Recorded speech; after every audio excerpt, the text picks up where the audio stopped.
Madrasah Mu'alimin Mu'alimat Tambak Berasi di Jombang. Madrasah ini menjadi cikal bakal berdirinya pendidikan Islam di Indonesia dan menjadi satu-satunya madrasah di Jombang yang masih mempertahankan kajian Islam hingga sekarang. Tak ayal, kabupaten yang dijuluki kota santri ini banyak bermunculan ratusan pondok pesantren dan ribuan madrasah. Dalam catatan sejarah, tepat pada tahun 1953, di wilayah yang terletak 3 km dari jantung kota Jombang ini, berdiri sebuah madrasah yang bernama Mu'alimin Mu'alimat 6 tahun. Assalamualaikum warahmatullahi wabarakatuh. Waalaikumsalam warahmatullahi wabarakatuh. Bagaimana kabar kalian pagi ini? Alhamdulillah. Sebelum kita mulai pembelajaran pada pagi hari ini, kita berdoa, mudah-mudahan kita mendapatkan ilmu yang manfaat. Amin amin ya rabbal alamin. Berdoa mulai. Selesai. Baiklah. Ada yang nggak masuk? Masuk semua ya? Alhamdulillah 20 masuk semuanya. Kemudian kita yel-yel dulu. Mulai. Lal waton ya lal waton ya lal waton, hubul waton minal iman, walatun minal hirman, inhadu alal waton. Pelajaran yang kemarin kita masih ingat bahwa kemarin tentang kitab-kitab Nabi yang lain. Kitab Zabur kepada Nabi Dawud, kemudian kitab apa? Taurat Nabi Musa, masih ingat. Kemudian kitab Injil. Nah, terakhir kitab suci Al-Qur'an. Nah, pada kali ini kita akan membahas kitab suci Al-Qur'an. Al-Qur'an, pengertian Al-Qur'an menurut para ulama dan nama-nama Al-Qur'an. Harapannya apa? Kalian bisa menganalisis pengertian Al-Qur'an, kemudian nama-nama Al-Qur'an. Maka siapkan pensil. Saya tayangkan media pembelajaran. Nanti kalian mencatat sesuatu yang penting dari yang saya tampilkan tadi.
Kita sudah selesai menayangkan tentang video pembelajaran.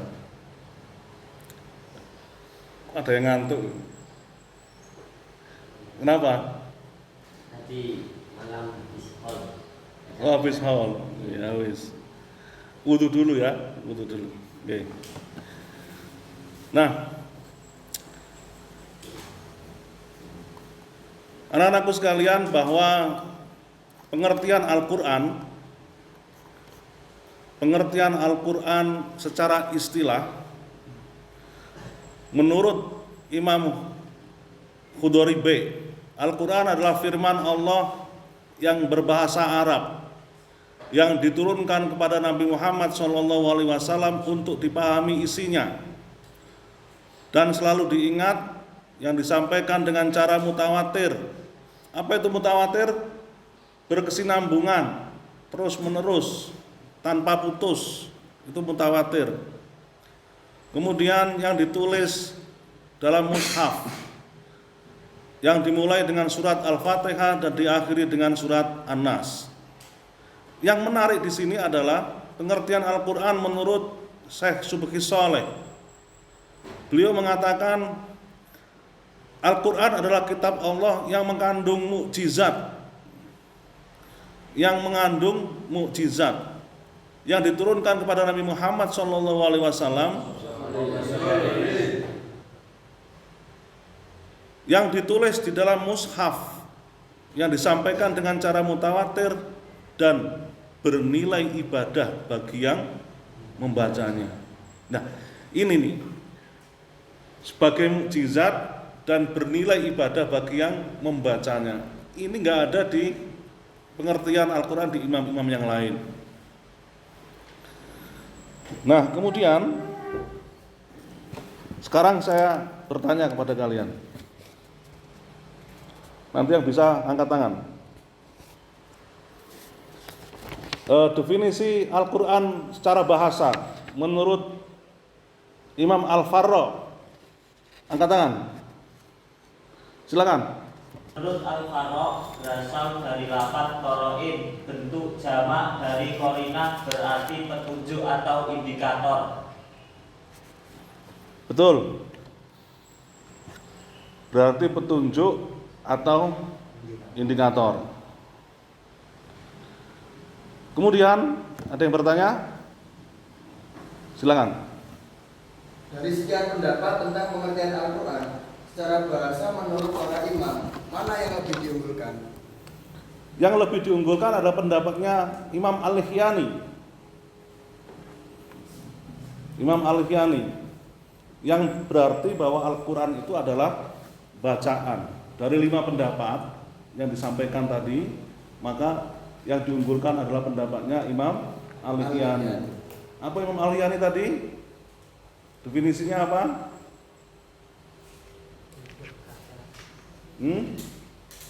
Berbentuk kata masdar, yaitu qoro'a, yang artinya membaca. Kemudian langkah selanjutnya adalah kalian bikin kelompok dari 20 ini, maka saya minta 5. Udah 5, ayo. Nanti yang gabung situ. Ayo, tinggal muter balik ya.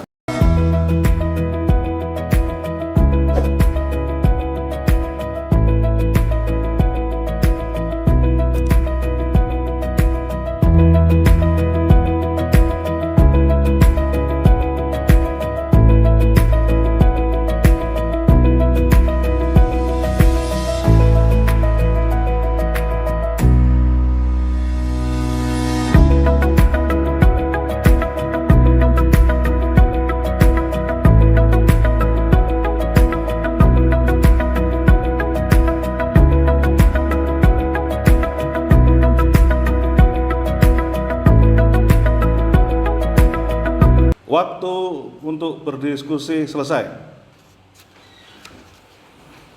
Sekarang kelompok A untuk mempresentasikan sampai kelompok E nanti. Nama-nama lain dari Al-Quran, salah satunya ialah Al-Quran itu sendiri. Dalam surat Al-Baqarah ayat 185 yang bunyinya Syahrul Ramadan alladzi unzila fihil Qur'an hudal linnasi wa bayyinatin minal huda wal furqan. Kita beri aplaus.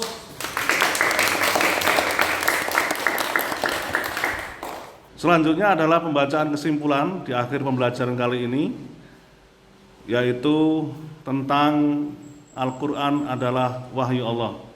Saya berharap nanti ada yang membaca dan menyimpulkan terkait dengan nama-nama Al-Quran. Siapa yang sudah siap? Oke, lanjut. Dari sekian pendapat para imam, Al-Quran secara bahasa yang diunggulkan adalah pendapat Al-Lihiyani yang berarti bacaan.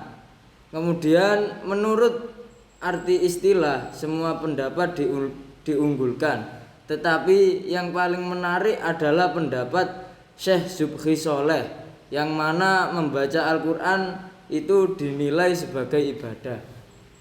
Baik, aplaus.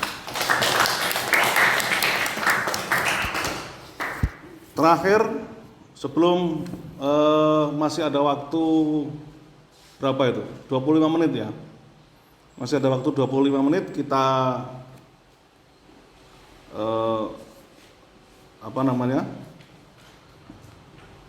tes ulangan harian atau penilaian harian. Nanti soalnya saya bagikan.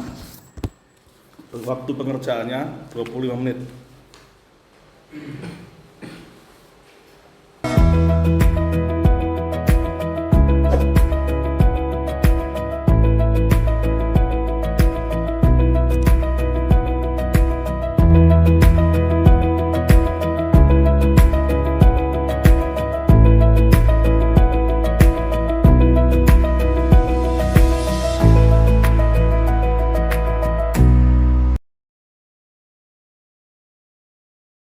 Baik, waktu selesai. Saya ambil. Mudah-mudahan hasilnya baik. Amin. Kesimpulan pembelajaran pada kali ini adalah bahwa ada nama Al-Quran yang disebutkan di buku kita ada 5. Nah, 5 itu sebenarnya masih banyak sekali. Ada 55 di kitab Al-Itqan karangan Imam Suyuti. Nah, saya berharap nanti hasil dari ulangan harian ini atau penilaian harian ini bisa memuaskan sehingga kita bisa melangkah ke pembelajaran selanjutnya, yaitu perbedaan atau definisi wahyu, kemudian perbedaan wahyu dengan ilham. Saya pikir cukup ya, karena waktu sudah habis. Sampai ketemu minggu depan. Wallahul muwaffiq ila aqwamit thoriq. Assalamualaikum warahmatullahi wabarakatuh. Waalaikumsalam warahmatullahi wabarakatuh.